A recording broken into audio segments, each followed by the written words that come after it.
नमस्कार दोस्तों, स्वागत है आपका हमारे YouTube चैनल पे। जैसे कि अपन ने पहले बात की थी कि अपन फिजिक्स से इसको स्टार्ट करने जा रहे हैं, तो फिजिक्स के अंदर सबसे पहला टॉपिक लेते हैं अपन जो कि भौतिक राशियां क्या होती है, उनकी मात्रक क्या है।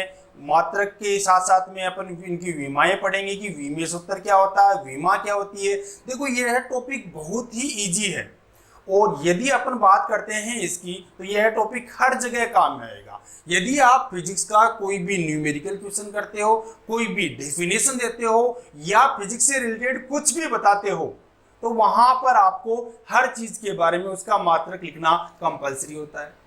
तो वह मात्रक होता क्या है, मात्रक कितने प्रकार का होता है, उस मात्रक के बारे में अपन सारी बात यहाँ पे करने जा रहे हैं। तो अपन ने सबसे पहले बात किसकी की, भौतिक राशि की।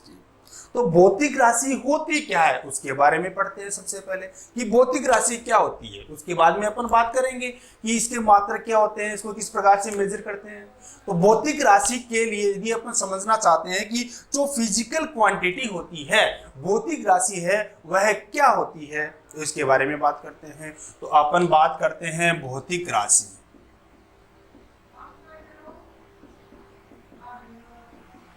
भौतिक राशियां, फिजिकल क्वांटिटी, वह पदार्थ जिसे मापा या तोला जा सकता है, या वे राशियां जिनको अपन माप सकते हैं, तोल सकते हैं, उनको क्या कहते हैं, भौतिक राशियां कहते हैं। तो भौतिक राशियों के बारे में बात कर ली है अपन ने। अब अपन इसके एग्जाम्पल देते हैं कि जैसे किसको माप सकते हैं, किसको तोल सकते हैं, उसके बारे में बात करते हैं। तो जैसे अपन द्रव्यमान की बात कर लेते हैं, मास है, द्रव्यमान है, लंबाई है, ये सारी क्या होती है, भौतिक राशियां कहलाती है। तो भौतिक राशियों के बारे में अपन ने बात की कि भौतिक राशियां क्या होती है, वे राशियां जिनको माप सकते हैं, तोल सकते हैं, उन्हें क्या कहते हैं, भौतिक राशियां कहते हैं। द्रव्यमान है, लंबाई है आदि। ओके, अब यह जो भौतिक राशियां हैं, इन भौतिक राशियों को मेजरमेंट करना है, अपने को मापना है। तो जैसे मैंने लिख दिया 5, इस 5 का मीनिंग क्या है, अपने को कुछ भी पता नहीं है। 5 कुछ भी हो सकता है, द्रव्यमान भी हो सकता है, लंबाई भी हो सकती है, समय भी हो सकता है, कुछ भी हो सकता है। तो इसके आगे जो इकाई लिखी जाती है जिससे अपन उस भौतिक राशि के बारे में बता सकते हैं कि यह भौतिक राशि है। जैसे मैंने लिखा 5 kg, तो जैसे ही 5 kg लिखा, kg लिखते ही आप क्या समझ गए, मैं किसकी बात करना चाह रहा हूं, द्रव्यमान की। मैंने लिख दिया 5 मीटर। जैसे ही 5 मीटर लिखा, आपके दिमाग में क्या आया, किसके बारे में बात कर रहा हूं मैं, लंबाई के बारे में। ओके, मैंने लिख दिया 5 सेकेंड, अपने दिमाग में क्या आया, किसकी बात कर रहे हैं अपन, समय की। तो जो यह अपन आगे की साइड में इसके यूनिट लिखते हैं, इनको जो इकाई लिखते हैं जिनके द्वारा भौतिक राशियों को मापा जाता है, उन्हें क्या कहते हैं, अपन मात्रक कहते हैं। क्या कहते हैं, उन्हें मात्रक कहते हैं। तो भौतिक राशियों की जो मात्रक होते हैं, उन मात्रकों की अब अपन बात करते हैं, यूनिट होती है उनकी बात करते हैं। तो मात्रक, देखो जो फिजिकल क्वांटिटी होती है, भौतिक राशियां होती है, इनके मात्रक है बेसिकली में 3 प्रकार के होते हैं। कितने प्रकार के होते हैं, 3 प्रकार के होते हैं। सबसे पहला मात्रक आता है, उसे बोलते हैं अपन मूलभूत मात्रक। क्या कहते हैं अपन उसे, मूलभूत मात्रक कहते हैं। दूसरा आता है अपने पास में व्युत्पन्न मात्रक। तीसरा आता है अपने पास में पूरक मात्रक। या देखो अपन मात्रक और फिजिकल क्वांटिटी है, इनको अपन एक ऐसे भी बोल सकते हैं। जिसे मैंने यहाँ पे मात्रक लिखा और मात्रकों को 3 टाइप से डिवाइड किया है। सिमिलरली जो फिजिकल क्वांटिटी होती है उनको भी क्या करते हैं अपन, 3 प्रकार से डिवाइड कर सकते हैं। जैसे यहाँ पे मैं लिखूंगा भौतिक राशियां। भौतिक राशियां 3 प्रकार की होगी, मूलभूत राशियां, व्युत्पन्न राशियां, पूरक राशियां। ओके, सबसे पहले अपन बात करते हैं मूलभूत की, जो फंडामेंटल जो यूनिट होती है या फंडामेंटल जो फिजिकल क्वांटिटी है वह क्या होती है? तो वे भौतिक राशियां जिनको मापते या तोलते समय किन्हीं दूसरी फिजिकल क्वांटिटी की आवश्यकता नहीं होती है, पूर्ण रूप से इंडिपेंडेंट होती है, वह पूर्ण रूप से स्वतंत्र होती है, उन्हें क्या कहते हैं अपन? मूलभूत भौतिक राशियां। और उनकी जो मात्रक होते हैं उन मात्रकों को क्या कहेंगे अपन? मूलभूत मात्रक कहेंगे। जैसे अपन एग्जाम्पल की बात करते हैं, द्रव्यमान आ गया, लंबाई आ गई, समय आ गया, डॉट डॉट डॉट डॉट। यदि अपने पास में यह आता है कि मूल राशियां, मूलभूत भौतिक राशियां कितनी होती है या मूलभूत मात्रक कितने होते हैं, तो इसका आंसर आएगा अपने पास में 7। मूलभूत भौतिक राशियां कितनी होती है? 7 होती है। मूल मात्रक कितने होते हैं? 7 होते हैं। ये 7 कौन कौन से होते हैं, इनको याद रखना अपने लिए बहुत ही जरूरी है। हमें यह याद रखना है कि यह 7 है, ये मूलभूत राशियां हैं और इनके मात्रक यह है, इनके संकेत यह होते हैं। इन सातों को याद करना है, जो कि अभी अपन थोड़ी देर में बात करेंगे इसके बारे में। दूसरी बात आती है व्युत्पन्न राशियां या व्युत्पन्न मात्रक।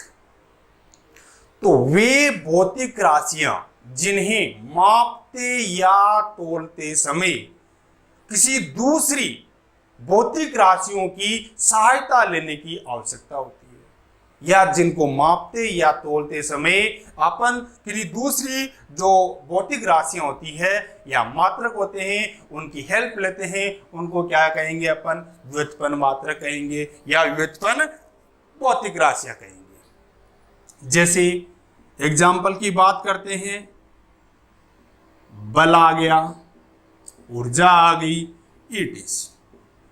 ठीक है, तो अब जब व्युत्पन्न मात्रक या व्युत्पन्न भौतिक राशियों के बारे में बात की जाती है तो व्युत्पन्न राशियां या व्युत्पन्न जो मात्रक होते हैं वह बहुत सारे होते हैं। उनके बारे में अपन टेबल बना के बात करेंगे कि ये बहुत सारे यही होते हैं। ओके, पूरक, पूरक राशियां या पूरक मात्रक। तो पूरक, पूरक मीन्स सप्लीमेंट्री, एक दूसरे के ऊपर डिपेंडेंसी। तो यह होते हैं ओनली 2, फिलहाल 2 है। एक तो होता है चाप कोण, दूसरा होता है अपने पास में घन कोण। तो चाप कोण क्या होता है, घन कोण क्या होता है, इसके बारे में बात करेंगे अपन कि चाप कोण क्या है, घन कोण क्या होता है। तो सबसे पहले बात आती है अपने पास में कि मूल मात्रक या मूलभूत भौतिक राशियां क्या होती है, कौन कौन सी होती है, जिनके द्वारा अपन सबको एक्सप्लेन कर पाएंगे। वी में सूत्र निकालेंगे तो सबसे पहले अपने को इसके बारे में जरूरत होनी चाहिए, यह ज्ञात होना चाहिए कि इनमें मूलभूत राशियां होती है। तो अपन मूलभूत राशियों के बारे में बात करते हैं। तो चलो आइए, मूलभूत भौतिक राशियां कौन कौन सी होती है, उनके मात्रक क्या क्या होते हैं, उन सब के बारे में बात करते हैं। मूलभूत राशियां, जैसे कि हमने बात की थी कि यह टोटल कितनी होती है, 7। 7 कौन कौन सी है? सबसे पहले आता है द्रव्यमान, दूसरा आता है अपने पास में लंबाई, तीसरा है समय, चौथा द्रव्यमान, लंबाई, समय, विद्युत धारा, 5 प्रदीपन तीव्रता, 6 ऊष्मागतिकी ताप, 7 पदार्थ की मात्रा। तो जो भौतिक राशियां होती है 7, ये 7 यह होती है द्रव्यमान, लंबाई, समय, विद्युत धारा, प्रदीपन तीव्रता, ऊष्मागतिकी ताप, पदार्थ की मात्रा। यह अपने पास में 7 क्या होती है, भौतिक राशियां होती है। इन सातों भौतिक राशियों के मात्रक है उनके बारे में बात करते हैं। द्रव्यमान को मापा जाता है किलोग्राम से, लंबाई को मापा जाता है मीटर से, समय को मापा जाता है सेकंड से, विद्युत धारा को मापा जाता है एम्पियर से, प्रदीपन तीव्रता है उसको मापा जाता है कैंडला से, उष्मागतिकी ताप है इसको मापा जाता है केल्विन से, पदार्थ की मात्रा है इसको मापा जाता है मोल से। तो मैंने देखो यहाँ पे जिस टाइप से जिसको कैपिटल लिखा है उसको कैपिटल लिखना है, जिसको स्मॉल में लिखा है उसको स्मॉल में लिखना है। अब इनके संकेत की बात करते हैं। संकेत कहाँ काम में आएंगे वो बता देता हूं मैं सबसे पहले। तो इनके जो संकेत हैं, इन भौतिक राशियों के जो संकेत है वह संकेत जब अपन विमीय सूत्र निकालेंगे या किसी भौतिक राशि की विमा के बारे में बात करेंगे तब इनके सबके अपने को जो सिंबल होते हैं, संकेत होते हैं, वह बताने की जरूरत होगी। तो द्रव्यमान का जो संकेत होता है इसको लिखा जाता है कैपिटल एम से। लंबाई का जो संकेत होता है, देखो द्रव्यमान को बोला जाता है इंग्लिश के अंदर मास, तो मास के लिए कैपिटल एम। लंबाई को बोला जाएगा लेंथ, तो इसको लिखेंगे कैपिटल एल। समय को अपन लिख रहे हैं सेकंड, इंग्लिश में बोला जाएगा टाइम, तो टी लिखेंगे। विद्युत धारा है इसको लिखा जाएगा आई से नहीं लिख करके किससे रिप्रेजेंट किया जाएगा, कैपिटल ए से। कहीं आप फॉर्मूले में देखते हैं हम कि विद्युत धारा है वह आई से रिप्रेजेंट की जाती है, लेकिन यहाँ पर संकेत जब अपन विमीय सूत्र लिखेंगे तो वहां पर क्या लिखा जाएगा, कैपिटल ए लिखा जाएगा। ओके। प्रदीपन तीव्रता CD, उष्मागतिकी ताप, तो आप टेम्परेचर नहीं बोल सकते अपन, हम टेम्परेचर नहीं बोल सकते हैं कि टेम्परेचर कैपिटल T लिखा जाएगा, इसको किससे लिखा जाएगा, कैपिटल K से। पदार्थ की मात्रा इसको लिखा जाएगा मोल से। तो जो मैंने यहाँ पे यह टेबल बनाई है किसकी, मूलभूत भौतिक राशियां वह मूल मात्रकों की, यह टेबल आपको याद करनी है। यदि यह टेबल याद नहीं होगी तो ना तो अपन फिजिक्स के अंदर कोई भी न्यूमेरिकल क्वेश्चन है उसकी डायमेंशन बता पाएंगे, ना उसका अपन मात्रक बता पाएंगे। तो हमें सबसे पहले यह रिक्वायरमेंट पड़ती है कि यदि जैसे फॉर एग्जांपल मैंने लिख दिया बल, एक क्वेश्चन ले लेते हैं अपन कि अब हमें क्या करना है, बल निकालना है। तो बल के अंदर अपने को जो आंसर दे रखे हैं, पहला आंसर दे दिया, मान लो उसका मात्रक दे दिया किलोग्राम, बी दे दिया मीटर, थर्ड दे दिया अपने को सी दे दिया न्यूटन, और डी की बात कर लेता हूं तो जूल। तो आप क्या करोगे, बल का मात्रक क्या होता है, न्यूटन, तो आप डायरेक्ट टिक कर दोगे न्यूटन। तो न्यूमेरिकल क्वेश्चन सॉल्व करने की जरूरत नहीं होगी, डायरेक्ट यहां से हो जाएगा। हालांकि ऐसा क्वेश्चन बहुत ही कम पॉसिबिलिटी होती है कि अपने एग्जाम के अंदर पूछा जाए, लेकिन फिर भी कभी कभी हो सकता है ऐसा। तो यह जो अपने पास में 7 मूलभूत भौतिक राशियां होती है, इनके संकेत क्या क्या होते हैं और इनके मात्रक क्या क्या है, यह सभी अपने को याद करने होते हैं। तो आप कृपया करके इसको याद कर लीजिए ताकि यह हमारे जो भी न्यूमेरिकल्स है उनको सॉल्व करवाने में मदद करे। ठीक है।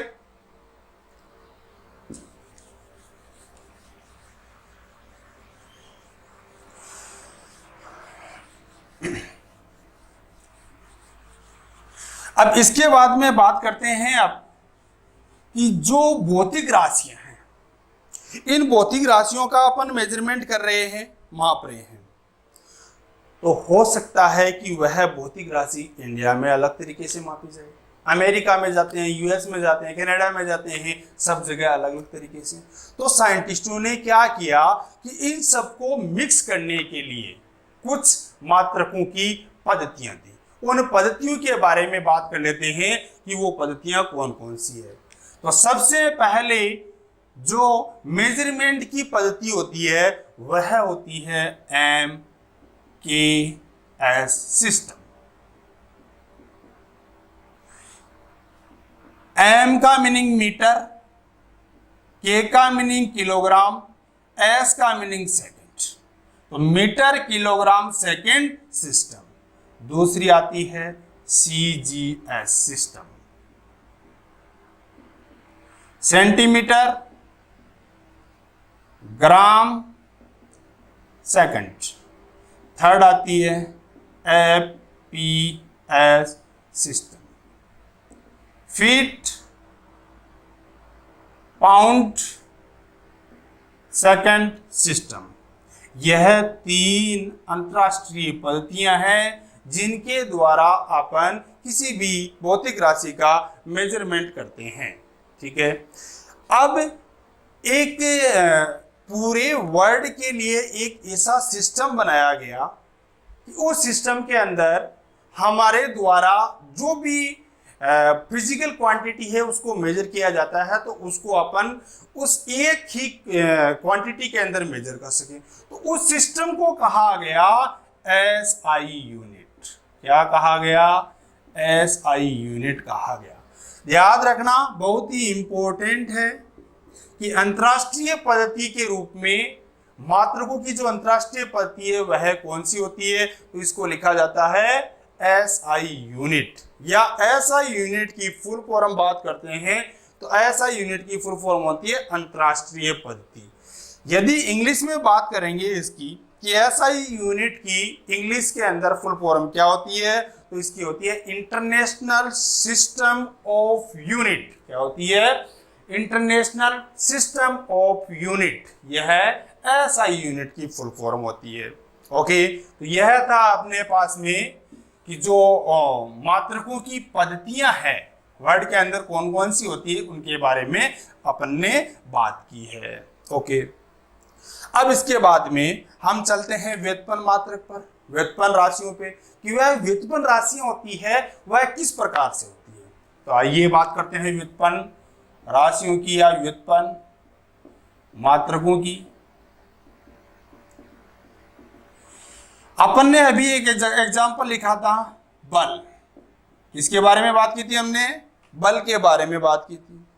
तो बल है वह कैसी व्युत्पन्न राशि है, या बल का जो मात्रक होता है न्यूटन, वह कैसे व्युत्पन्न मात्रक है, इसके बारे में बात करते हैं। तो देखो, बल है, इस बल का मात्रक क्या होता है? न्यूटन। ओके, अब यह जो बल होता है यह मूलभूत भौतिक राशियों से मिलकर के बना होता है। तो वह मूलभूत भौतिक राशियां कौन कौन सी है जिनके द्वारा बल का निर्माण होता है? हमने किसके बारे में बात की थी कि मूलभूत भौतिक राशियां हैं वह 7 होती है। तो वर्ड के अंदर यदि आपको किसी भी का मेजरमेंट करना है तो इन 7 क्वांटिटियों से आप उसका मेजरमेंट अच्छी तरीके से कर सकते हो। जैसे अपने पास में एग्जांपल आ गया बल, कि इसका मेजरमेंट करके बताइए। तो हम क्या करेंगे, इसको जो यह व्युत्पन्न राशि है इसको सबसे पहले कन्वर्ट करेंगे मूलभूत भौतिक राशि के अंदर। कैसे? बल का अपने को कोई ना कोई फॉर्मूला याद होगा। मैं ये नहीं कहता हूं कि जो मैंने फॉर्मूला लिखा है यहाँ पे वही आपको काम में लेना है। जो आपको फॉर्मूला आता है उस फॉर्मूले को यहाँ पे लिखिए। अपने को बल का फॉर्मूला फॉर एग्जांपल यह पता है कि बल बराबर द्रव्यमान इंटू त्वरण होता है। तो देखो, द्रव्यमान मूलभूत भौतिक राशि है, त्वरण मूलभूत नहीं है। इसको क्या करें? कन्वर्ट करते हैं। क्या हो गया? Velocity upon time. टाइम मूलभूत भौतिक राशि आ गई। वेलोसिटी नहीं हुई, वेग। वेग क्या है? 7 क्वांटिटी में से नहीं है ना। इसको फिर से आप कन्वर्ट करो। इसको कन्वर्ट करने के लिए क्या करोगे आप? दूरी बट्टा समय।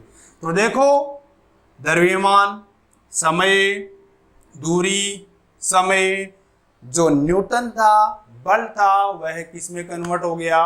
मूलभूत राशियों के अंदर कन्वर्ट हो गया। तो इसका मात्रक लिखेंगे तो मात्रक क्या आएगा? किलोग्राम मीटर सेकेंड -2, या इसको दूसरे तरीके से लिखेंगे किलोग्राम मीटर प्रति सेंटीमीटर स्क्वायर। देखो, यहाँ पर अपन ने डैश लिखा है, -2 लिखा है, ये स्लैश लिखा है, इन सब का अलग अलग मीनिंग होता है। तो जब अपन नेक्स्ट इसके बारे में बात करेंगे कि कहाँ पर अपन -2 लगाएंगे, कहाँ पर -1 लगाएंगे, कहाँ पर स्लैश लगाएंगे, इनकी क्या क्या रूल्स होते हैं, उन रूल्स के बारे में अपन थोड़ी देर बाद में बात करेंगे। पहले अपन ने सिर्फ और सिर्फ व्युत्पन्न राशियों के बारे में बात करनी थी। तो व्युत्पन्न राशियां जैसे बल है, बल को अपन ने इस प्रकार से लिख दिया। सिमिलरली आप ऊर्जा के बारे में बात करना। ऊर्जा का मात्रक होता है जूल। तो यह जूल है जो एक व्युत्पन्न मात्रक है। यह व्युत्पन्न मात्रक किन किन भौतिक राशियों से मिलकर के बना हुआ है, इसके बारे में आप एक बार सोल्व करके देखना।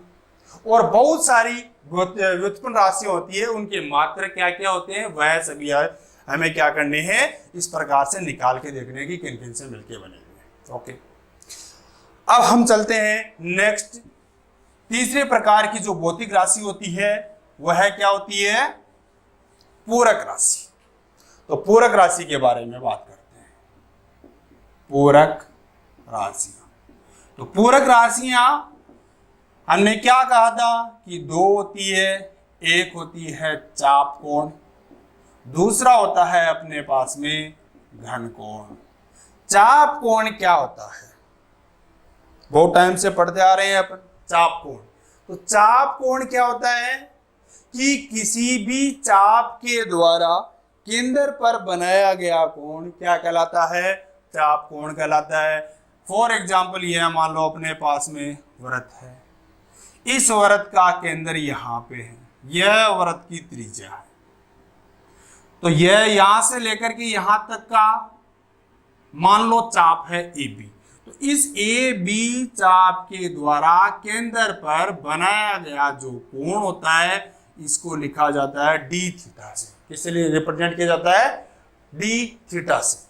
तो चाप कोण का जो फॉर्मूला होता है, चाप कोण बराबर चाप बट्टी त्रिज्या। देखो चाप एक लंबाई है, मीटर से रिप्रेजेंट किया जाएगा। त्रिज्या एक लंबाई है, मीटर से रिप्रेजेंट किया जाएगा। मीटर से मीटर कैंसिल हो गया। तो जो चाप कोण का मात्रक की बात करेंगे यह क्या आएगा अपने पास में, हमारे पास में एक मात्रकहीन राशि है। अब मात्रकहीन राशि आ गया तो इसका मीनिंग क्या हुआ कि 5 लिख दिया, 2 लिख दिया। इससे हम क्या समझेंगे, 5 लिखा हुआ है कुछ डिफाइन नहीं कर सकते हैं कि क्या चीज है, 2 लिख दिया डिफाइन नहीं कर सकते, या अगर कोई क्वांटिटी लिख दी तो अपन इसको डिफाइन नहीं कर सकते कि अपन चाप कोण के बारे में बात कर रहे हैं। इसलिए इसे एक मात्रक दिया गया जिसे क्या कहा गया, रेडियन कहा गया। दोस्तों क्या कहा गया, इसे रेडियन कहा गया। ओके, तो चाप कोण का जो मात्रक होता है वह मात्रक क्या होता है, रेडियन होता है। अब देखो यहां से चल करके अपन वापस यहां तक आते हैं। हम यहां से चले और वापस यहां तक आए तो टोटल जो एंगल होता है यह हमें पता है कितने डिग्री का होता है, 360 डिग्री का, जिसे हम क्या बोलते हैं, 2 पाई रेडियन। तो चाप कोण का कुल मान कितना होता है, 2 पाई रेडियन या 360 डिग्री। ओके, यह कई बार क्वेश्चन छोटे एग्जाम के अंदर पूछा जा सकता है कि चाप कोण का कुल मान कितना होता है। तो कितना होता है, 360 डिग्री या 2 पाई रेडियन। ओके, अब हम आते हैं घन कोण।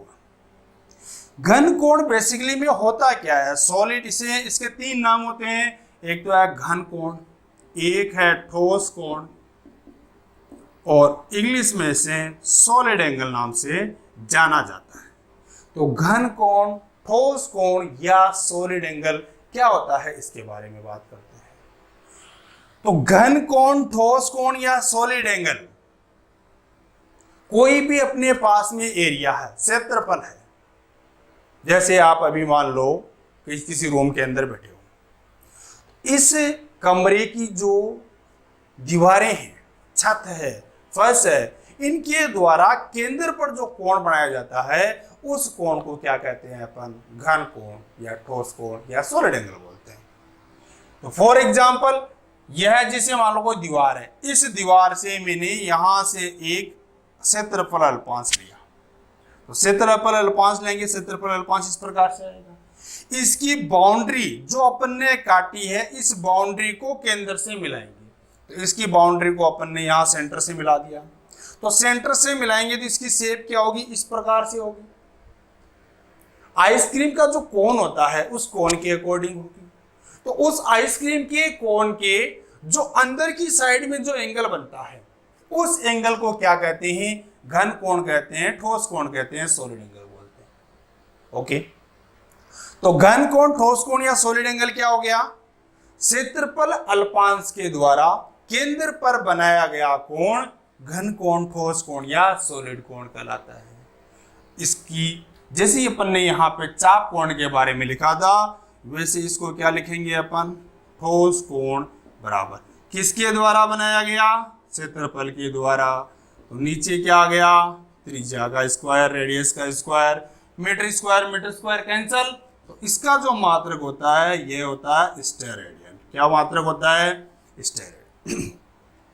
तो कई एग्जाम के अंदर क्वेश्चन पूछा जाता है कि घन कोण का मात्रक होता है, तो घन कोण का मात्रक क्या होता है, स्टेरेडियन। आपका आंसर क्या होगा, स्टेरेडियन। ओके, यहां पर इसकी टोटल वैल्यू है 2 पाई रेडियन, यहां पर इसकी टोटल वैल्यू होगी, कुल मान होगा कितना, 4 पाई। यह भी क्वेश्चन एग्जाम के अंदर पूछा जाता है कि घन कोण का कुल मान होता है, ठोस कोण का कुल मान होता है, तो आंसर क्या आएगा, 4 पाई रेडियन। ओके, या हम ऐसे बात कर सकते हैं कि कोई भी अपने पास में एक स्फीयर है, गोला है, उस गोले के पूरी सरफेस के द्वारा केंद्र पर बनाया गया कोण क्या कहलाता है, घन कोण कहलाता है। टोटल वैल्यू 4 पाई। ओके, यह थी अपने पास में भौतिक राशियां थी, वह 3 प्रकार की थी, मूलभूत, व्युत्पन्न, पूरक। इनके बारे में बात कर ली, इनके मात्रकों के बारे में बात कर ली। ठीक है, अब यह जो भौतिक राशियां अपन ने पढ़ी है, इन भौतिक राशियों का जो फॉर्मूले होते हैं, व्युत्पन्न भौतिक राशि उनके फॉर्मूले होते हैं, इनके जो अपन ने मात्रक लिखे हैं, जैसे मीटर लिखा था, सेकंड लिखा था, किलोग्राम लिखा था, उनको हमें किस प्रकार से लिखना चाहिए, उनके बीच में डेश आना चाहिए, स्लेश आना चाहिए, मीटर्स लिखना चाहिए या और कुछ लिखना चाहिए, इन सब के बारे में बात करेंगे अपन इससे नेक्स्ट वीडियो के अंदर। ठीक है, तो जो भी अपन ने आज पढ़ा है इसके बारे में आप अच्छी तरीके से देखो, इसके आगे की अपन नेक्स्ट क्लास के अंदर बात करेंगे, प्लस इससे रिलेटेड कुछ भी न्यूमेरिकल होता है तो उस न्यूमेरिकल के बारे में हम नेक्स्ट क्लास के अंदर बात करने वाले हैं। ठीक है, तो ये वीडियो कैसा लगा है आपको, इसके बारे में आप हमें ज़रूर बताइए, और ज़्यादा से ज़्यादा आप इसे शेयर कीजिए, हमारे YouTube चैनल को आप सब्सक्राइब कीजिए। ठीक है, थैंक यू।